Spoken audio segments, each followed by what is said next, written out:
তোমাদের জন্য আমি আল্লাহর কাছে মাগফিরাতের দোয়া করছিলাম। আমি সারা রাত কাঁদছি উম্মত, আমি পেটে 2টা পাথর বাঁধছি ক্ষুধার কষ্টে।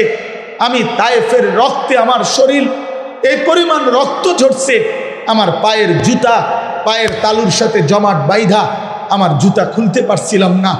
আমি উহুদের দান দান করা শহীদ হয়ে রক্ত ঝরিয়ে উহুদের ময়দানে পড়েছিলাম। বিনিময়ে এই আমলনামা, আমার 23 বছরের মেহনতের এই বিনিময়। উম্মত, আমি এই জন্য রক্ত ঝরাইলাম। বলো না বাপ, এই বাপ বলো, কি বলবা তুমি তখন? নবী যখন বলবে উম্মত কেমনে পারলা তুমি আমার 23 বছরের চোখের পানিকে এভাবে ফিরাই দিলা, আমার তায়েফের রক্ত এভাবে ফিরাই দিলা, আমার পেটে পাথর বাঁধা ক্ষুধার কষ্ট এভাবে ভুলে গেলা? এটা কি আমল নামা নিয়ে আসছো?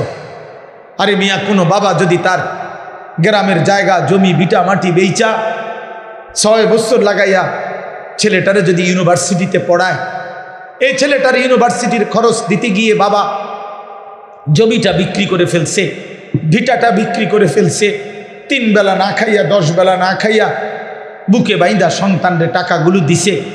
6 বছর পরে যদি রেজাল্ট আসে ছেলেটা ফেল, ফলাফল যদি আসে ফেল করছে, এই বাপ কি পরিমাণ কাঁদবে বলো ভাইয়া?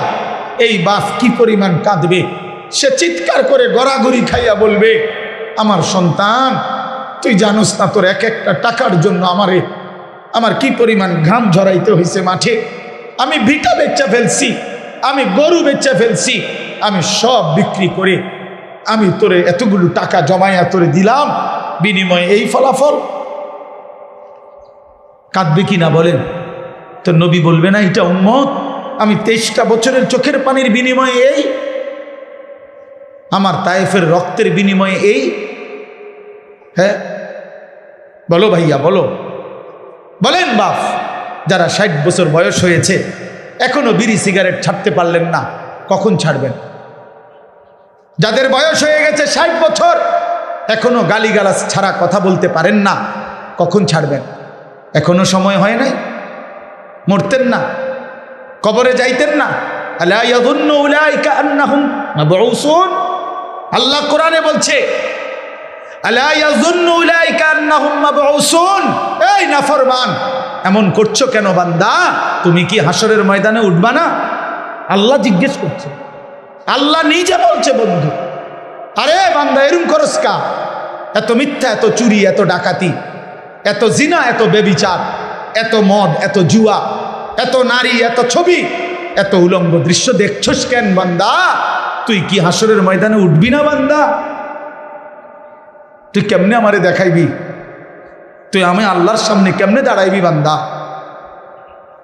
ফাকাইফা তাত্তাকুনা ইন কাফারতুম ইয়াওমান ইয়াজালুল বিলদানা শিবা।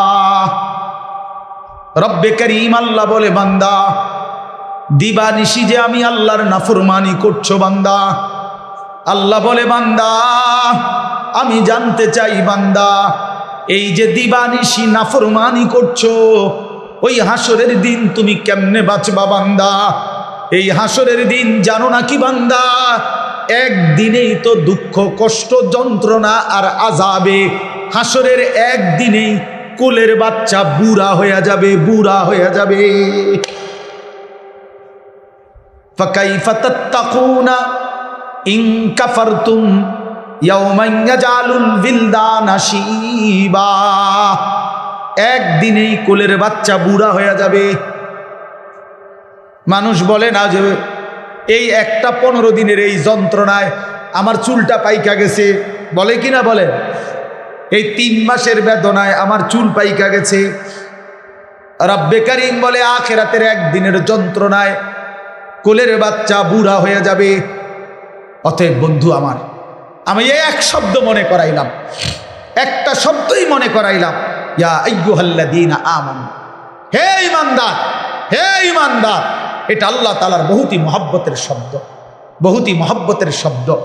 অতএব মা বোন, আমরা শুনেছি অনেক মা বোন বয়ান শুনতে আসছেন, এই জন্য বললাম মায়েরা, আমি যদি আপনাদের সন্তানের বয়সী হই, আমি আপনার ছেলে বললাম, কোন বোন আমি তোমার ভাই, আমি তোমারে বললাম বোন, তুমি রমজান মাস বোন আমার, আল্লাহর দোহাই, রমজান আল্লাহর দেওয়া। রমজানে আল্লাহ বলছে বান্দা এটা আমি আমার সিজন, আল্লাহরও সিজন। এটা কিসের সিজন? আল্লাহ বলে বান্দা এই মাসে না আমি আমার বেশি বান্দারে জাহান্নাম থেকে মুক্তি দেব, এই মাসে আমি জান্নাতি দেব আমার কোটি কোটি বান্দাকে। এই জন্য এই মাসটাকে আমি আলাদাভাবে ইবাদত দিয়া সাজাইছি। সিজনে ব্যবসায়ী অতিরিক্ত মাল উঠায়, কাপড় ব্যবসায়ী এখন আরো 40 লাখ টাকার মাল উঠাইছে, কারণ তার এখন সিজন। আল্লাহ তাআলা বলে রমজান আমার বান্দাকে মাফ করার সিজন, জাহান্নাম থেকে মুক্তি দেওয়ার সিজন, জান্নাত দেওয়ার সিজন। এই জন্য আমি আল্লাহ রমজানে আরো অতিরিক্ত ইবাদত উঠাইলাম। গত 11 মাসের ইবাদত তো ছিলই, নতুন করে 1 মাসের রোজা নতুন ইবাদত দিলাম। ইফতার এটাও ইবাদত, সাহারি এটাও ইবাদত, 20 রাকাত তারাবি এটাও ইবাদত, শেষ দশকের এতেকাফ এটাও ইবাদত, শেষ দশকের বেজর রাত্রির সবে কদরের তালাশ এটাও ইবাদত। আল্লাহ বলে বান্দা অতিরিক্ত আরো ইবাদত দিয়ে রমজানটাকে ইবাদত দিয়ে সাজাইলাম, কোরআন দিয়ে সাজাইলাম, সেজদা দিয়ে সাজাইলাম, নেকি। এবার যদি আল্লাহকে বলে আল্লাহ ইবাদত তো বাড়াইয়া দিলেন, নেকি বাড়াইছেন নি এটা কোন? আল্লাহ বলে হ্যাঁ বান্দা, একটা নফল একটা ফরজের সমান, একটা ফরজ 70টা ফরজের সমান। এক শুরুর দশক রহমত, মাঝখানের দশক মাগফিরাত, শেষ দশক নাজাত। প্রতিদিন মাফ করব, জান্নাতের দরজা খোলা, জাহান্নামের দরজা বন্ধ, শয়তানগুলোকে শেকলে বন্দি। এই সব ব্যবস্থাপনা করে আমি চাই শুধু আমার বান্দা সেজদা দিবে, বন্দিগি করবে, রোজা রাখবে, ইফতার করবে, সাহারি করবে, 20 রাকাত তারাবি পড়বে, মিথ্যা ছাড়বে, চুরি ছাড়বে, ডাকাতি ছাড়বে, জিনা ব্যভিচার ছাড়বে। আর পুরা রমজান প্রতিদিন আমার বান্দা শুধু জান্নাতেই ঢুকবে, জান্নাতেই ঢুকবে, জান্নাতেই ঢুকবে। লাআল্লাকুম তাত্তাকুন। এজন্য আল্লাহ বলছে আমি 1 মাসেই কুতিবা আলাইকুমুস সিয়াম কামা কুতিবা আলাল্লাযীনা মিন ক্বাবলিকুম, আমি আল্লাহ পূর্ববর্তী ইমানদার উম্মতের মতো তোমাদের উপরে রোজা ফরজ করলাম, কষ্ট দেওয়ার জন্য না, ভোকে কষ্ট দেওয়া তোমাদেরকে নয়, বরং আমি আল্লাহ লাআল্লাকুম তাত্তাকুন, মুত্তাকি বানানোর জন্য। মুত্তাকি মানেই জান্নাতি, জান্নাতি মানেই মুত্তাকি। অতএব 1 রমজানে আল্লাহ আমাদেরকে জান্নাতি বানাবেন, এই আশায় আল্লাহ আমাদের উপরে রমজান রোজা ফরজ করেছেন। অতএব শেষ কথা আমার, বলেন যে ইনশাআল্লাহ আমরা রমজানকে কদর করব। বলেন ইনশাআল্লাহ, বলেন ইনশাআল্লাহ। রমজানকে কদর করেন, রমজানকে কদর করেন। আমার বাপ হাসলেও মরে যাবেন, কাঁদলেও মরে যাবেন, সুখে থাকলেও মরে যাবেন, দুঃখে থাকলেও মরে যাবেন, রাজপ্রাসাদের অট্টালিকায়ও মরে যাবেন, জীর্ণ কুঠির কুড়ে ঘরেও মরে যাবেন। বন্ধু, কাজে আখেরাত ভুইলেন না, কবর ভুইলেন না। চলেন সিদ্ধান্ত নিয়ে গুনাহ ছেড়ে দিয়ে আল্লাহর ইবাদতে ডুবে আজকের শবে বরাত রাত্রিতেও আল্লাহর কাছে দোয়া করেন, কান্নাকাটি করেন, দোয়া মাফ চান, আর বলেন মাওলা রমজান পর্যন্ত হায়াত দেন, রমজানের রহমত মাগফিরাত আর নাজাত দিয়ে আমার গুনাহ মাফ করে আমার জান্নাতের সার্টিফিকেট দিয়ে দেন। আল্লাহ চাইলে দিবে, আল্লাহ চাইলে দিবে কিনা। এই জন্য আমরা ইনশাআল্লাহ রমজান আসবার বসবার আল্লাহর জন্যই জমা হওয়ার তৌফিক দান করেছেন। এই জন্য আমরা সকলেই বলি আলহামদুলিল্লাহ। সবার কাছে আমার একটা বিনীত অনুরোধ, অনেক বড়সড় ইন্তেজাম, ব্যাপক আয়োজন, আমাদের অনেক প্রিয় ভাই জনাব আশিকুর রহমান মাসুম ভাই অনেক আগ থেকেই এই মাহফিল নিয়ে আমাদের সাথে কথাবার্তা বলছেন, দাওয়াত দিয়েছেন, এবং আজকে এসেও আমরা এটা অনেক বর্ণাঢ্য আয়োজন দেখলাম। কিন্তু এই সমস্ত আয়োজনের মূল মাকসাদ কিন্তু আল্লাহর কথা শোনানো, কোরআনুল কারীমের কথা শোনানো, আল্লাহর বান্দাদের কাছে আল্লাহর কথা পৌঁছানো, এটাই মূল মাকসাদ।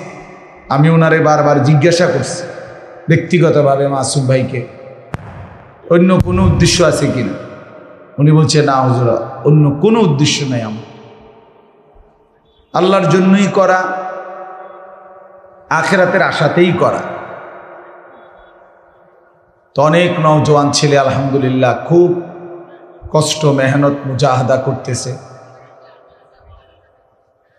আমি সবার কাছে অনুরোধ করছি, সবাই যদি আমরা যার যার জায়গায় একটু চুপ হই প্রত্যেকেই, তাইলে ইনশাআল্লাহ কিছুটা সময় আল্লাহর কথা যদি মনোযোগ দিয়ে শুনি, সকলের উপকার হবে। হই হুল্লুর করলাম, হাঙ্গামা করলাম, তুফান তাফান করলাম, বিনিময়ে নিজের জন্য কিছুই গ্রহণ করতে পারলাম না, দিলের মধ্যে কলিজার মধ্যে কিছু জমলো না, আখিরাতের কোনো ফিকির আসলো না, তাইলে কি লাভ হইল বাপ? এই লক্ষ লক্ষ টাকা খরচের মাকসাদ কেমন অর্জন হইল? কোরআনুল কারীমের মধ্যে আছে, নবীগণ মানুষকে যখন আল্লাহর দিকে ডাকতেন তখন ওনারা এটা বলতেন, ইন উরিদু ইল্লাল ইসলাহা মাস্তাতাতু।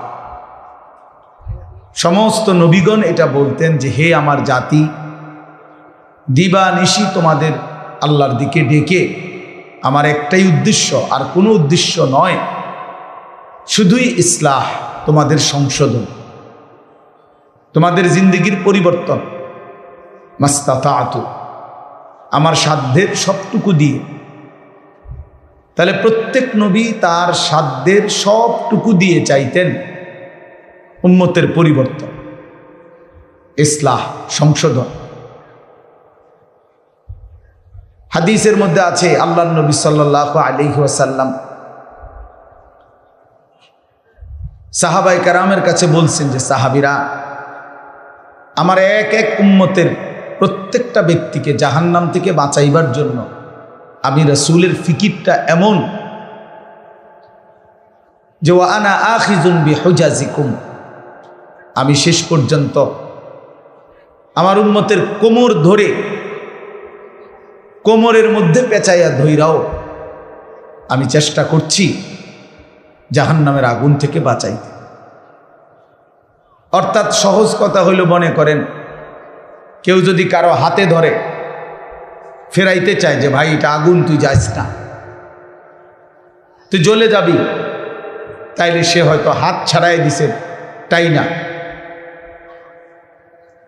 কেউ হয়তো কাঁধে যদি হাত দেয়, তাহলে তাই না, হয়তো কাঁধের হাতও সরাই দিল, ফেলে দিল, না সে যাবেই।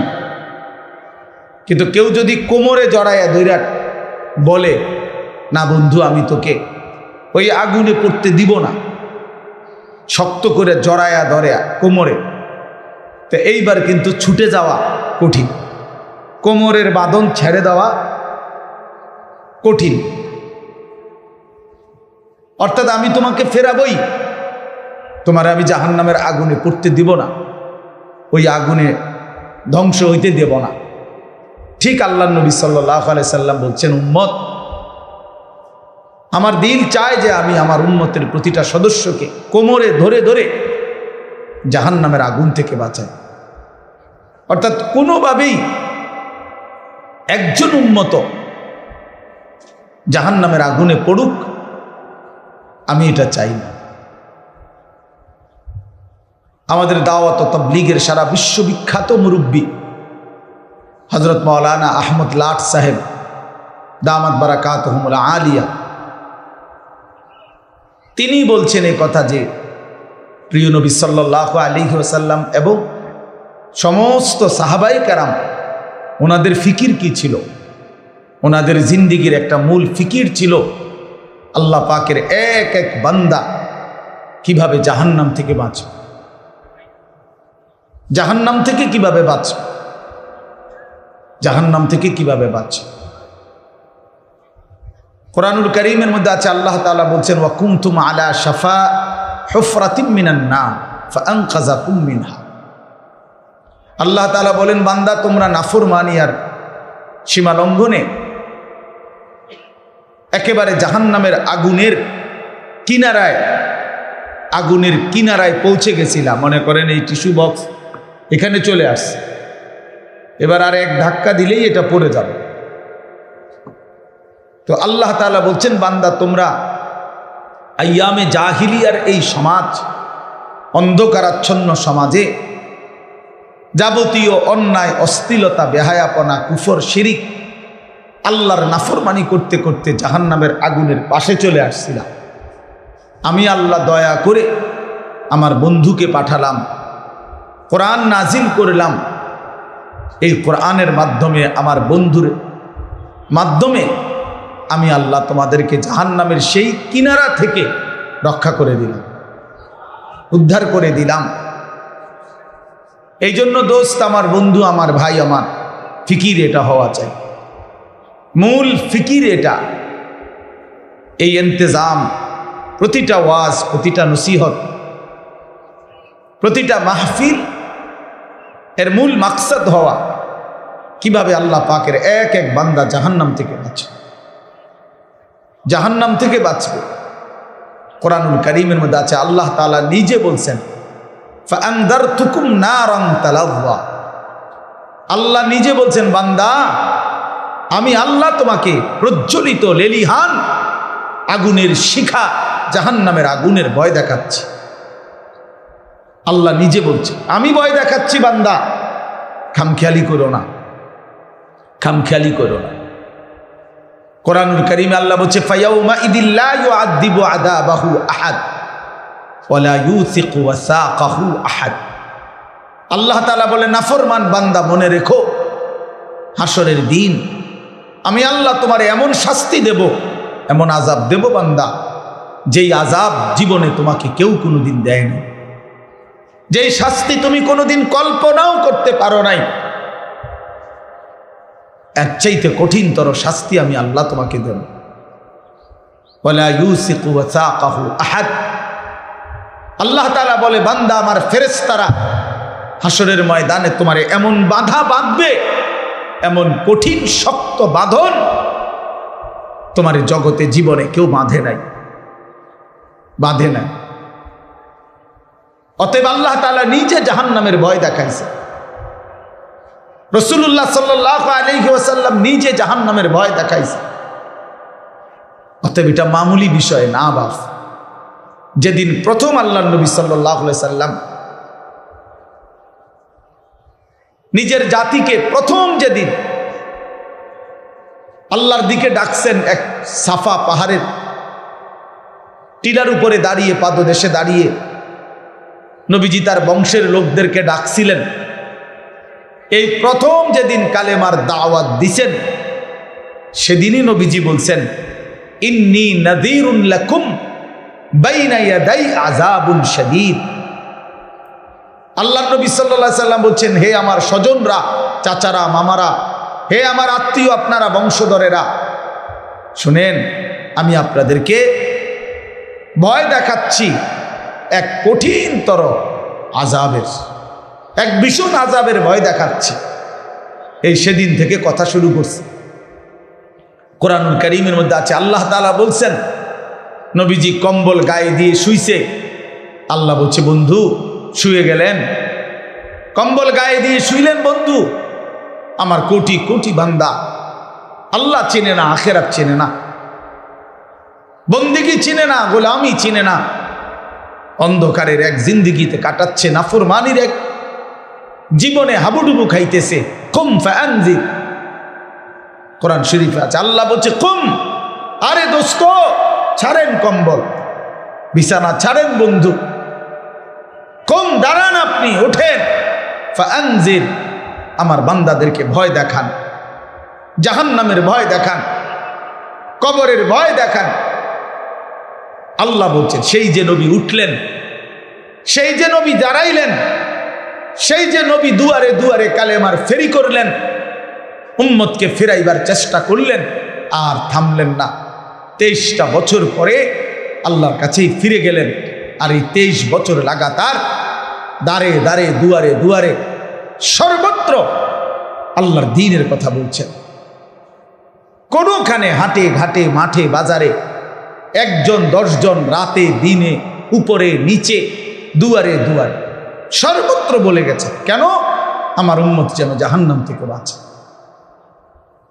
কোনো পদ পদবী, মান, মর্যাদা, ইজ্জত, সম্মানের অপেক্ষা করে নাই, শুধু বলে গেছে, সর্বত্র বলে গেছে, ভাইয়া এই মোবাইলটা দিয়া সবার ছবি বারবার ঘুরে ঘুরাইয়া উঠাইলে মোবাইল আপনার কি ফায়দা হবে, কি হবে? দয়া করে এমনি শুনেন, এ তো যথেষ্ট পরিমাণ রেকর্ড হইতেছে, সবাই মোবাইল এটারে ঘুরাইতেছে, অনেক সাথী বসে বসে মানুষের মাথায় গুলা, তো এই মানুষের মাথায় গুলা বাইক নিয়ে দেয় যে দাও মানুষের মাথা দেয়। আপনার বিবির নিয়ে দেখাইন যে তুমি তোর জীবনে মানুষের মাথা দেখছো না, এই দেখো মানুষের মাথা। ঠিক মানে দেখাইবে, ঠিক মানে কিসের উপরে ঠিক কইছে?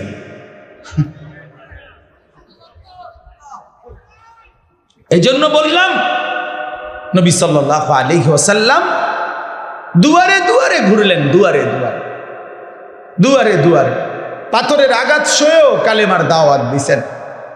আবু জাহেল, আবু লাহাব খানায় কাবার সীমানা থেকে ধাক্কা দিয়ে আল্লাহ নবী সাল্লাল্লাহু আলাইহি সাল্লামকে বের করে দিছে, তবুও তিনি কালেমার দাওয়াত দিছেন, মানুষকে ফিরাইবার চেষ্টা করছেন।